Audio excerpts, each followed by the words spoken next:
अस्सलामुअलैकुम दोस्तों, कैसे हैं आप सब। मैं आप सबको यूट्यूब चैनल इंग्लिश लिटरेचर पे वेलकम कह रही हूँ।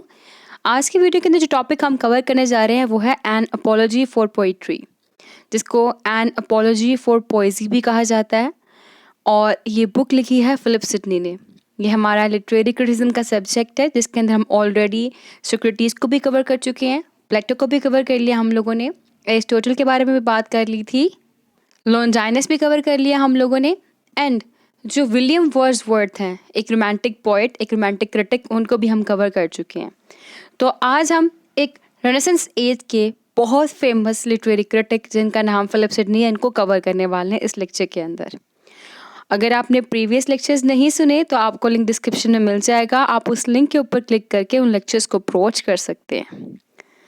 तो टाइम को वेस्ट किए बगैर जो हमारा आज का लेक्चर है हम करते हैं शुरू। N apology for poetry. पहले की फैक्ट्स देखते हैं। बेसिकली इस बुक का full title N apology for poetry है, या इसको एन अपॉलॉजी फॉर पोइजी भी कहा जाता है। पोइजी की स्पेलिंग POESY है, ठीक है। अब ये लिखी कब गई थी? बेसिकली ये 1580 में लिखी गई थी, इंग्लैंड में लिखी गई थी, और इसकी पब्लिकेशन डेट 1595 है। लिटरेरी पीरियड इसके अंदर एलिजाबेथन पीरियड है, इंग्लिश रेनेसेंस का टाइम पीरियड है, जिसको हम लोग एज ऑफ शेक्सपियर भी कहते हैं। और यानरा ये एक ऐसे है, एक ओरेशन है, और फर्दर मोर इसके अंदर जो एंटागोनिस्ट है, हम लोगों को एलिजाबेथन इंटेलेक्चुअल्स नजर आएंगे जिनको वैल्यू ऑफ पोइट्री के ऊपर डाउट था, ठीक है। अब एंटागोनिस्ट और वैल्यू ऑफ पोइट्री के ऊपर डाउट, ये मैंने क्या बातें कह दी। बेसिकली सर फिलिप सिडनी ने जब एन अपॉलॉजी फॉर पोइट्री लिखी तो ये लिखने का एक स्पेशल कॉज था। वो क्या? वो कॉज ये था कि रेनेसेंस टाइम पीरियड में कई राइटर ऐसे थे जो कि पोइट्री को क्रिटिसाइज करते थे और कहते थे, जैसे कि प्लेटो कहता है कि जितने भी पोइट है उनको बैन कर देना चाहिए, तो बिल्कुल ठीक कहता है। और कहते थे पोइट्री जो है ये झूठ का सारा बनावट होती है, इसमें कुछ भी सच नहीं होता, टाइम को वेस्ट करती है पोइट्री, सो ऑन, ठीक है। तो बहुत से एलिजाबेथन इंटेलेक्चुअल्स थे ऐसे जो पोइट्री को डिग्रेड करते थे। ये बात सर फिलिप सिडनी को हजम नहीं हुई, कहते नहीं ऐसा नहीं है, और इसीलिए उन्होंने पोइट्री के डिफेंस के लिए एन अपॉलॉजी फॉर पोइट्री लिखी थी। अब हमारे पास बहुत इम्पॉर्टेंट नेम है स्टीफन गॉसन का। स्टीफन गॉसन जिनका ड्यूरेशन 1554 से 1624 तक का रहा है। सेटरिस्ट थे, पोइट्री से सख्त नफरत करते थे। इनका वर्क था स्कूल ऑफ अब्यूज, जिसको 1579 में पब्लिश किया गया था, ठीक है। डेट है देखें पब्लिकेशन की 1579, और हमारा ये एन अपॉलॉजी फॉर पोइट्री कब लिखा गया? 1518 में लिखा गया था। पब्लिकेशन इसकी 1595 में हुई थी। तो 1580 यानी कि राइट आफ्टर 1 ईयर, इस वर्क की पब्लिकेशन के 1 साल बाद ही एन अपॉलॉजी फॉर पोइट्री लिखा गया। क्यों लिखा गया? क्योंकि स्कूल ऑफ अब्यूज के अंदर इन्होंने, स्टीफन गॉसन ने अटैक किया पोइट्री के ऊपर। इन्होंने जितने भी एलिजाबेथन ड्रामा थे, उनकी जो पोइट्री थी, उनको टारगेट किया। इन्होंने कहा अपने इस वर्क के अंदर, गॉसन ने कहा poetry is the waste of time, poetry is mother of lies, poetry is nurse of abuse, Plato had rightly banished the poets from his ideal world. तो ये 4 ऑब्जेक्शंस थे जिनको क्रिएट किया स्टीफन गॉसन ने अपने इस वर्क स्कूल ऑफ अब्यूज के अंदर 1579 में। तो क्वेश्चन मैंने लिखा, why Sydney wrote this work, क्यों लिखा उसने एन अपॉलॉजी फॉर पोइट्री? तो आंसर सिंपल है, क्योंकि एलिजाबेथन टाइम पीरियड के जो इंटेलेक्चुअल्स थे उन्होंने बहुत ज़्यादा नेगेटिव वे में क्रिटिसाइज किया था पोइट्री को, जिसमें सबसे ज़्यादा डोमिनेंट नेम गॉसन का है। गॉसन ने अपना स्कूल ऑफ अब्यूज लिखा, उसके अंदर उन्होंने पोइट्री के लिए 4 सेंटेंसेस मैंने आपको बताया वो यूज़ किए कि पोइट्री जो है वक्त का ज़िया है, पोइट्री मदर ऑफ लाइज है, it is nurse of abuse.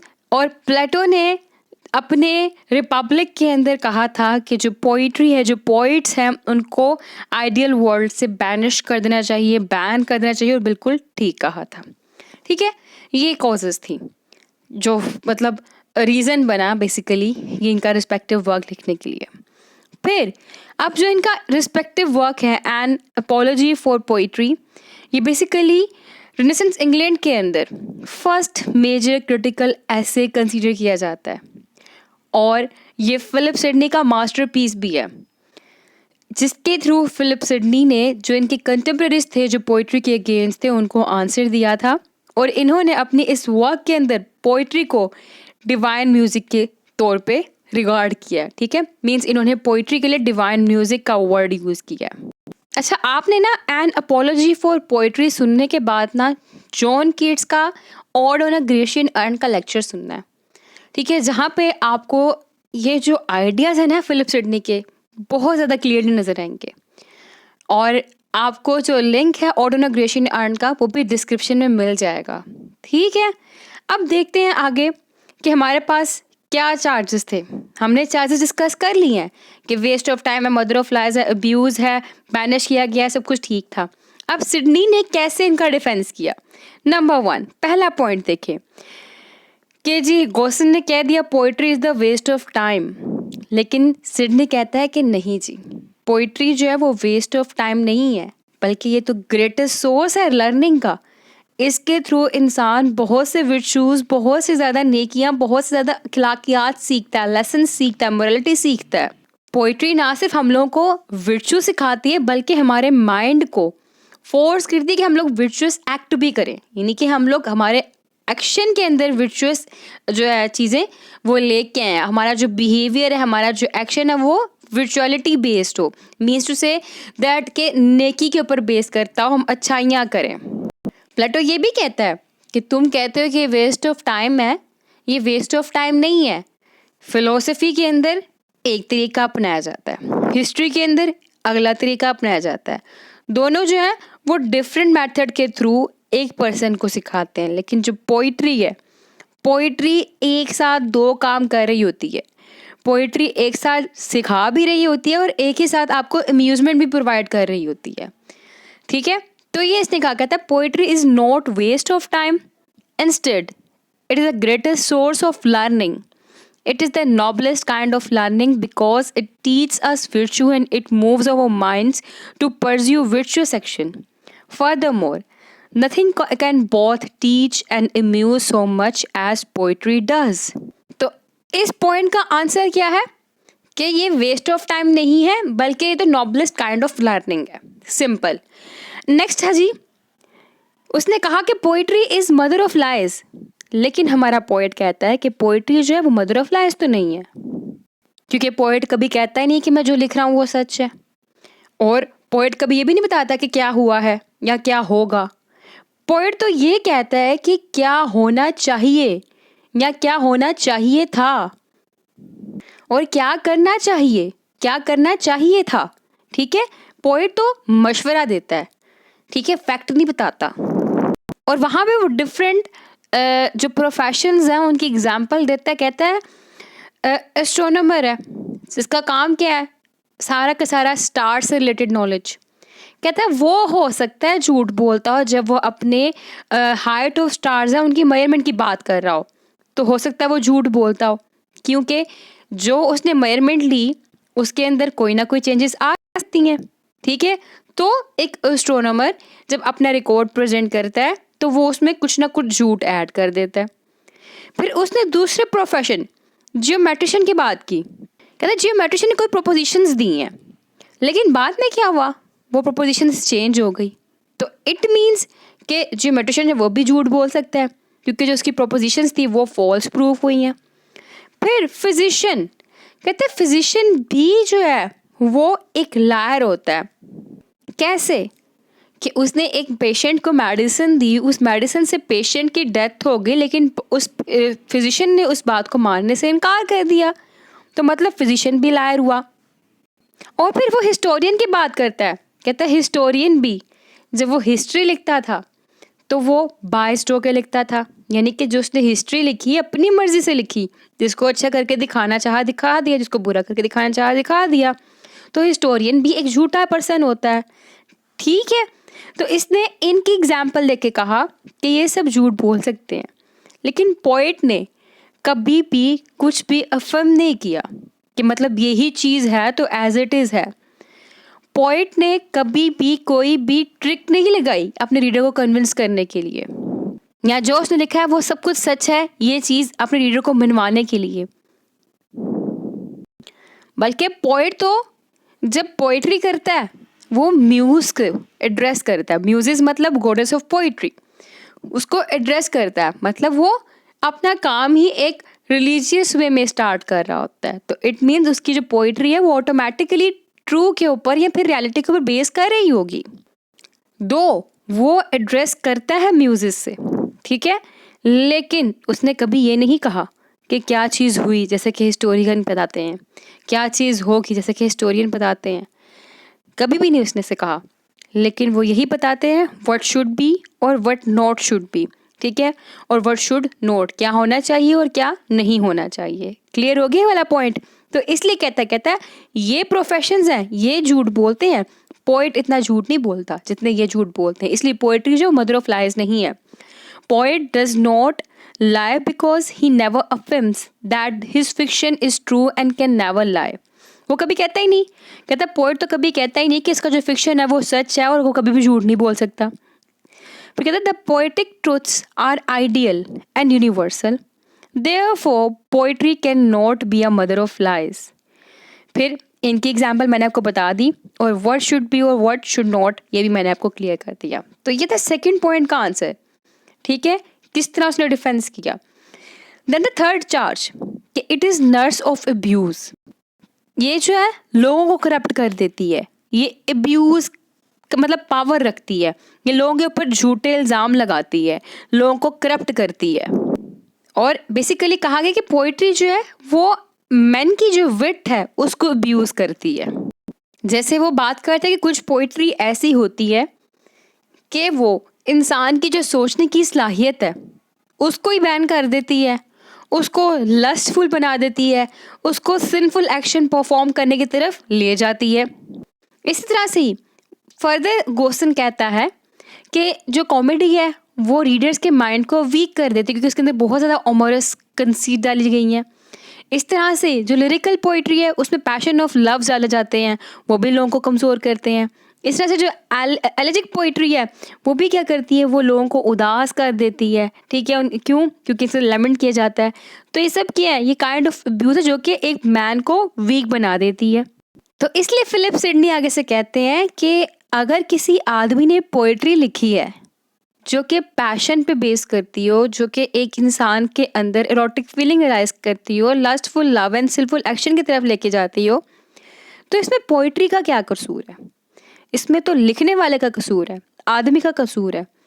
कहता है ये जो पोइट्री है वो अब्यूज़ नहीं होती, पोइट्री जो है वो आदमी के माइंड को करप्ट नहीं करती, लेकिन ये कुछ पार्टिकुलर आदमी होते हैं जो पोइट्री के थ्रू दूसरों को करप्ट करते हैं और जिन्होंने अपनी राइटिंग के थ्रू पोइट्री को करप्ट किया है।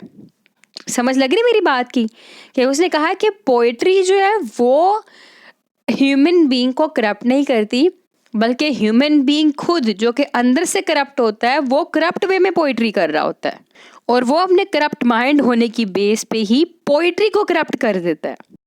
पोइट्री तो है वो मोरालिटी पीस दिखाती है, वो वायलेंस को ब्लड शेड को अवॉइड करती है। जैसे कि स्क्रीन पे देखें, it is people who abuses poetry not the vice versa, ठीक है। यानी कि पोइट्री नहीं अब्यूज़ करती पीपल को, बल्कि पीपल है जो पोइट्री को करप्ट करते हैं, अब्यूज़ करते हैं। Abuses are more nursed by describing battles, bloodshed, violence etcetera, ठीक है। लेकिन ऑन द कंट्री जो पोइट्री है helps to maintain morality and peace by avoiding such violence and bloodsheds. Moreover it brings light to knowledge, knowledge की तरफ भी light लेके आती है।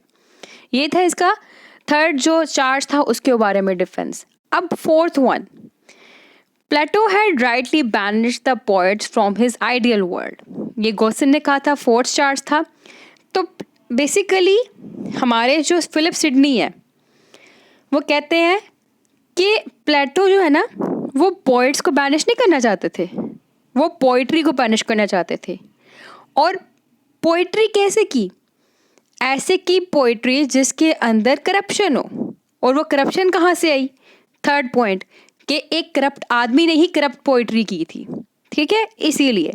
तो कहते हैं कि प्लेटो जो था ना, वो तो खुद भी पोइट्री किया करता था, वो तो खुद भी पोइट्री से फ्री नहीं था, इसलिए उसने कभी भी नहीं कहा कि जो पोइट्स हैं उनको बैनिश किया जाए, बल्कि उसने सिर्फ और सिर्फ उन पोइट्स को और उस किस्म की पोइट्री को बैन करने के बारे में बात की थी जो कि कोई भी इंस्ट्रक्शन ना देते हो, जिसके अंदर कोई भी प्रॉपर मैसेज ना हो चिल्ड्रन के लिए, और जो इन्फीरियर हो। इन्फीरियर मतलब वही बात जिसके अंदर कोई मोरालिटी ना सिखाई जाए, जिसके अंदर कोई ऐसी बातें ना सिखाई जाए जो चिल्ड्रन को कोई इंस्ट्रक्शन ना प्रोवाइड करे।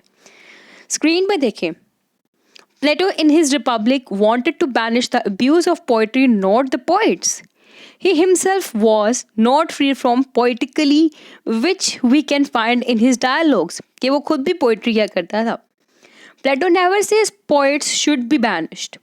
He called for banishing only those poets who are inferior and unable to instruct the children. Clear ये पॉइंट कि वो पोइट्री को नहीं, abuse of poetry, abuse of poetry में क्या आ जाता है? ब्लडशेड, वायलेंस और लस्टफुलनेस, सिनफुलनेस, करप्शन। और वो करप्शन कौन सी? वो करप्शन जो कि एक आदमी ने करप्ट पोइट्री क्रिएट की, ठीक है, ये सब कुछ वो अब्यूज ऑफ पोइट्री को बैन करना चाहता था। क्लियर? तो ये 4 चार्जेस थे और इसने इस तरह से इन चार्जेस का डिफेंस किया था। फर्दरमोर फिलिप सिडनी ने हमारे पास जो पोइट्री है उसकी डिफरेंट टाइप्स भी बताई हैं। वो कहता है हमारे पास पोइट्री की 3 टाइप्स हैं। एक है डिवाइन पोइट्री, एक है फिलोसॉफिकल पोइट्री, एक ट्रू पोइट्री। ट्रू पोइट्री को प्रॉपर पोइट्री भी कहते हैं। डिवाइन पोइट्री जो खास गॉड के लिए लिखी गई हो। फिलोसॉफिकल पोइट्री जिसके अंदर नॉलेज हो, जिसके अंदर इंफॉर्मेशन हो। और ट्रू या प्रॉपर पोइट्री ऐसी पोइट्री जिसके अंदर आपका लव, आपकी फीलिंग्स, आपका ट्रेजिक, आपके कॉमिक, पेस्टोरल सब कुछ आ जाए। क्लियर? तो बेसिकली ट्रू और प्रॉपर पोइट्री के अंदर हमारे पास lyric poetry, heroic poetry, pastoral poetry, comic poetry, tragic poetry, satire, iambic, ये सारे के सारे इंक्लूड होते हैं। और हमारा पोइट या हमारा critic Philip Sidney basically directly concerned है ट्रू और प्रॉपर पोइट्री के साथ, जब वो अपनी पोइट्री की बात कर रहा है, डिफेंस ऑफ पोइट्री की बात कर रहा है। और जब वो थर्ड काइंड ऑफ पोइट्री यानी कि ट्रू प्रॉपर पोइट्री की बात कर रहा है, तो कहते हैं ये ऐसी पोइट्री होती है जो कि इमिटेट भी की जाती है, जो कि डिलाइट भी प्रोवाइड करती है, जो कि आपको मोरलिटी भी सिखाती है, और ये आपके माइंड को गुडनेस की तरफ भी लेके जाती है। क्लियर? तो कितनी टाइप्स बताई हैं इसने पोइट्री की? 3 टाइप बताई हैं, डिवाइन, फिलोसॉफिकल और ट्रू पोइट्री। और ट्रू पोइट्री के इसने सब टाइप्स बताई हैं डिफरेंट, जिसमें lyric poetry, heroic poetry, pastoral poetry, comic और ट्रेजिक और सटायर, आयम्बिक, ये सब कुछ इंक्लूड है। अब मैंने वर्ड यूज़ किया कि उसने इसके अंदर कहा कि ट्रू पोइट्री, प्रॉपर पोइट्री ऐसी पोइट्री थी जो कि इमिटेट करती है, डिलाइट प्रोवाइड करती है, टीच करती है और माइंड को गुडनेस की तरफ मूव करती है। तो यहाँ पे वर्ड इमिटेट का मतलब क्या है? इट मीन्स कि इसके अकॉर्डिंग जो पोइट्री है वो एक आर्ट ऑफ इमिटेशन है। और इमिटेशन आपने ये प्लेटो में भी सुना होगा, आपने ये एरिस्टोटल में भी सुना होगा। तो प्लेटो ने कहा था इमिटेशन मतलब कॉपी करना, और एरिस्टोटल ने कहा था इमिटेशन मतलब क्रिएटिविटी। तो ये एरिस्टोटल वाले कॉन्सेप्ट को लेके चलते हैं। ये कहते हैं इमिटेशन मीन्स क्रिएटिविटी। तो यहाँ पे इमिटेशन को एक क्रिएटिव प्रोसेस कहा गया है। फर्दरमोर इसमें इमिटेशन किसकी जाती है? नेचर की। ठीक है, पोइट इसमें दूसरे मैन की तरह लर्निंग इमिटेट्स करता है ऑब्जेक्ट ऑफ नेचर को। ठीक है, जो भी नेचर के ऑब्जेक्ट्स हैं उनको इमिटेट करता है। पोइट नेचर की बियॉन्ड चला जाता है, फिर वो नेचर के बारे में लिखना शुरू कर देता है, या फिर वो लिखता लिखता क्या करता है, अपनी इमेजिनेशन को यूज़ करते हुए बिल्ड अप अनदर नेचर, एक और नेचर क्रिएट कर देता है। जैसे कि मैंने आपको कहा था कि आपने ग्रेशियन अर्न सुनना है इसके बाद, उसमें आप देखेंगे कि जॉन कीट्स ने एक अर्न देखा, उस अर्न के ऊपर डिफरेंट काइंड ऑफ पेंटिंग्स बनी हुई थी, और वो पेंटिंग्स जो थी वो इमॉर्टल थी। वो कहता था heard melodies are sweet but those unheard are sweeter. यानी कि वहाँ पे फिलिप सिडनी के यही आइडियाज़ जो कि मैं यहाँ पे बताने जा रही हूँ आपको, वो कोट किए गए थे कि जो नेचर का गार्डन है, यानी कि जो गार्डन हम अभी देखते हैं इस दुनिया के अंदर, कहता है उसको ऑटम देखना पड़ता है, उसके पत्ते झड़ जाते हैं, वो हमेशा रहने वाला नहीं होता। लेकिन वो गार्डन जो पोइट क्रिएट करता है वो हमेशा रहता है, वो गोल्डन रहता है, वो कभी भी उसके पत्ते नहीं झड़ते। ठीक है, तो वही idea immortality, nature is immortality, ठीक है, इमोर्टल, ये वही आइडिया यहाँ पे प्रेजेंट कर रहा है कि पोइट जो है उसका पोइट्री के लिए नेचर को इमिटेट करना is a creative process. Poet क्या करता है, वो नेचर को इमिटेट करते हुए some time goes beyond the nature, कि वो नेचर से आगे ही चला जाता है अपनी इमेजिनेशन को यूज़ करते हुए, और सम टाइम क्या करता है, वो अपनी इमेजिनेशन को ही यूज़ करते हुए एक और नेचर बना लेता है। जैसे कि मैंने बताया ग्रेशियन आर्न के ऊपर एक और नेचर बनाई गई जो कि इमॉर्टल थी, और वो कैसी नेचर थी, जैसे कि जॉन कीट्स ने कहा था ना, sweet melodies are those melodies which are unheard are sweeter, ठीक है, यानी कि heard melodies are sweet and those unheard are sweeter, यानी कि वो मेलोडीज जो कि सुनी नहीं जा रही ज़्यादा स्वीट है। ठीक है, तो बिल्कुल वैसे कहता है more beautiful then real world. और क्या करता है, वो नेचर को इमिटेट करके ट्रांसलेट कर देता है नेचर को। क्लियर, तो ये था role of nature, role of imitation, कि इमिटेशन किस तरह करता है एक पोइट। तो उसमें नजर आ रहा है कि पोइट्री के साथ नेचर को डायरेक्टली और क्लोजली लिंक्ड किया गया है। नेचर है तो पोइट्री की जाती है, पोइट पोइट्री करता है। और इसी क्रिएटिविटी की बेस पे जो एंशियंट रोमन्स थे वो पोइट के लिए वेट्स का वर्ड यूज़ करते थे, VATES, जिसका मतलब है डिवाइनर और प्रॉफिट। ठीक है, डिवाइनर और प्रॉफिट। और जो ग्रीक्स थे वो पोइट के लिए मेकर का वर्ड यूज़ करते थे। मेकर मतलब क्रिएटर। तो अब क्या पता लगा हम लोग को कि फिलिप सिडनी कहता है कि जो पोइट है वो वर्क्स ऑफ नेचर या ऑब्जेक्ट्स ऑफ नेचर को इमिटेट करता है। इमिटेट करके वो नेचर को ट्रांसेंड कर देता है। जब उसको ट्रांसेंड करता है तो वो एक नई नेचर बिल्ड कर देता है। Clear, imitates the work of nature, transcends it and build a new form of nature. Clear, जैसे कि मैंने आपको ग्रेशियन अर्न की एग्जांपल दी कि सारा नेचर ही है, उसको इमिटेट किया गया, उसको ग्रेशियन अर्न के ऊपर बना दिया गया, जिसके ऊपर पोइट्री की जॉन कीट्स ने। जब उसको ग्रेशियन अर्न पे बनाया गया तो कहा गया कि वो इमॉर्टल हो गया। ठीक है, वो मोर ब्यूटीफुल हो गया देन रियल वर्ल्ड। ठीक है, जिसको कभी भी जवाल नहीं, से कभी भी ख़त्म नहीं होना। अब ये तो हो गया जी आर्ट ऑफ इमिटेशन और रोल ऑफ नेचर। ठीक है, अब हमारे जो पोइट फिलिप सिडनी है उन्होंने पोइट्री को फिलॉसफी और हिस्ट्री के साथ कंपेयर भी किया हुआ है। अब जो फिलिप सिडनी है वो कहते हैं कि जो फिलोसफर है वो सिर्फ और सिर्फ हम लोगों को प्रिसेप्ट के थ्रू सिखाते हैं। ठीक है, सिर्फ और सिर्फ परसेप्शन यानी कि प्रिसेप्ट सिखाते हैं। हिस्टोरियन जो है वो सिर्फ और सिर्फ एग्जाम्पल्स के थ्रू सिखाते हैं, जबकि पोइट क्या करता है, वो पोइट जो है वो प्रिसेप्ट एंड एग्जाम्पल्स इन दोनों मेथड्स को यूज करता है।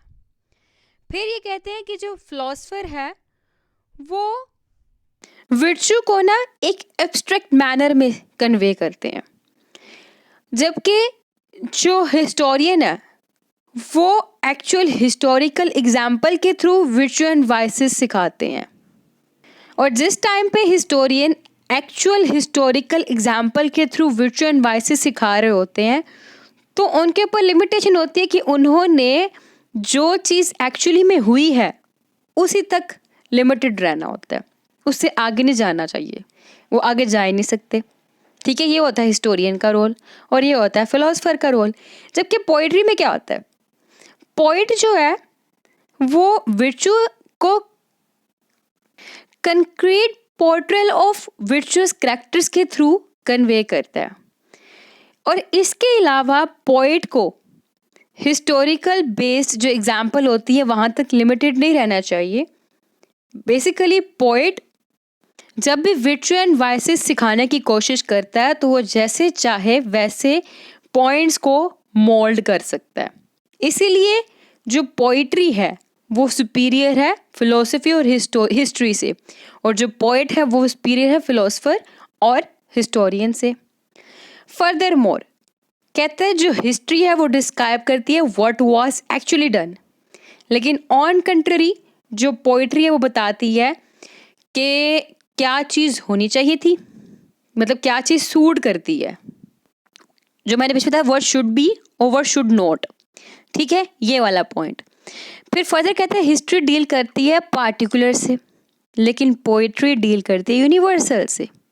तो इन सब फैक्ट्स की बेस पे जो पोइट्री है वो सुपीरियर है हिस्ट्री और फिलोसफी से। पोइट सुपीरियर है फिलोसफर एंड हिस्टोरियन से। स्क्रीन पे देखें अब, कहता है जी philosopher teach only by precept and historian teach only by example. On contrary poet employs both methods. Clear. Second point है जी philosopher conveys virtue in an abstract manner and historian describes virtue and vices through actual historical examples, but he has to remain tied to what actually has happened. On contrary, poet conveys virtue by a concrete portrayal of virtuous characters. Moreover, the poet can mold the facts of life in any way he likes. That is why poet is superior than philosopher and historian. Furthermore, history describes what was actually done. On the other hand, poetry tells what is fit to be said or what is fit to be done according to the law of probability or necessity. In addition, history deals with particular. On the other hand, poetry deals with universal. That is why poetry is superior than philosophy and history. Clear? तो ये उसने बात की है history की और philosophy की और पोइट्री की, और कहा गया इन सब डिफरेंसेस को देखते हुए ये बात तो क्लियर है कि पोइट्री जो वो सुपीरियर है हिस्ट्री और फिलोसफी से। इसके बाद कुछ स्टाइलिस्टिक क्वालिटीज़ की बात करते हैं हमारे पोइट, हमारे क्रिटिक। फिलिप सिडनी कहता है कि हम लोग को गॉडी और ऑस्टेंटेशियस डिक्शन यानी कि दिखावे वाली लैंग्वेज नहीं यूज़ करनी चाहिए। हम लोग को ऐसे मुश्किल अल्फाज नहीं यूज़ करने चाहिए। हम लोगों को जो है ना हाई साउंडिंग वर्ड्स जो हैं वो नहीं यूज़ करने चाहिए। हम लोग को जो मेटाफर है इतना ज़्यादा नहीं यूज़ करना चाहिए, बस लिमिटेड मेटाफर यूज़ करना चाहिए अपना मेन आइडिया कन्वे करने के लिए। condemns the use of gaudy and ostentatious diction, condemns the use of far-fetched words, condemns those writers who maintained a collection of high-sounding words. और इसके अलावा an excess use of metaphors is highly undesirable, कि कहते हैं ज़्यादा metaphor नहीं use करने, सिर्फ और सिर्फ वो यूज़ करो जो आपके आइडिया को कन्वे करें बस। इसके बाद कहता है राइम और वर्स और metre is not indispensable to poetry. He said it is not rhyming and versing that make a poet. यानी कि कहता है राइम और वर्स वगैरह ज़रूरी नहीं होते पोइट्री के अंदर, लेकिन पोइट्री के अंदर ये फ्लो तो पैदा करते हैं, एक रिदम तो पैदा करते हैं, ब्यूटी तो लेके आते हैं, लेकिन ज़रूरी नहीं कि अगर राइम और वर्स हो तभी पोइट्री होगी, राइम वर्स मीटर ना भी हो तब भी पोइट्री हो सकती है। It is not rhyming and versing that make the poet. ठीक है। इसके बाद कहते हैं instead the poet is recognised by the notable images of virtues and vices which he offers in his work and which impart both delight and instruction. तो यहाँ पे ये कह रहे हैं कि जो पोइट है वो अपने राइम और वर्सेस की बेस पे तो फेमस नहीं होता, उसको पहचाना नहीं जाता, बल्कि उसकी पहचान किससे बनती है, उसके virtues एंड vices से, जो उसने अपने पोएट के अंदर इमेजेस यूज़ किए हैं। और इसके अलावा उसका वर्क जो है वो डिलाइट भी प्रोवाइड करे, इंस्ट्रक्शन भी प्रोवाइड करे, तब भी एक पोइट अच्छा पोइट होता है। क्लियर हो गया। तो इसने कहा एक पोइट अच्छा कब होता है, जब उसके वर्क के अंदर हम लोगों को वाइसेस एंड वर्चुअस दिखाई दें, डिलाइट नज़र आए और इंस्ट्रक्शन नज़र आए। बाकी सब कुछ ना भी हो तो पोइट्री परफेक्ट है। क्लियर। फर्दर मोर मैंने बताया इसने पोइट्री की 3 टाइप्स बताई थी, एक थी डिवाइन पोइट्री, दूसरी फिलोसॉफिकल पोइट्री, तीसरा ट्रू पोइट्री। और जब अपनी ये पूरी क्रिटिसिज्म में बात कर रहा है तो ये ट्रू पोइट्री से डायरेक्टली कंसर्न्ड है। इसने हिस्ट्री, फिलोसफी और इसके अलावा पोइट्री के अंदर डिफरेंस बताया, और डिफरेंस बताते हुए इसने कहा कि जो पोइट्री है इन सब में सबसे सुपीरियर है। और हमारे क्रिटिक का जो रिस्पेक्टिव वर्क है वो लिखने की पर्पस वजह क्या थी, वो यही वजह थी कि पोइट्री को क्रिटिसाइज किया गया रिलेवेंट टाइम पीरियड के अंदर। गॉसन नाम का एक पर्सन था, उसने वर्क लिखा स्कूल ऑफ अब्यूज, जिसमें उसने पोइट्री के बारे में 4 मेजर पॉइंट्स को हाईलाइट किया, क्रिटिसाइज किया, और उसी के डिफेंस के अंदर इन्होंने अपनी respective work and apology for poetry लिखी थी। That's all. तो आई होप कि आपको ये सारा लेक्चर अच्छे से क्लियर हो चुका होगा। वीडियो पसंद है तो वीडियो को लाइक भी करिएगा, हमारे चैनल को सब्सक्राइब भी करिएगा, वीडियो को अपने दोस्तों के साथ शेयर करना मत भूलिएगा। Thank you, stay tuned with us. अल्लाह हाफ़िज़।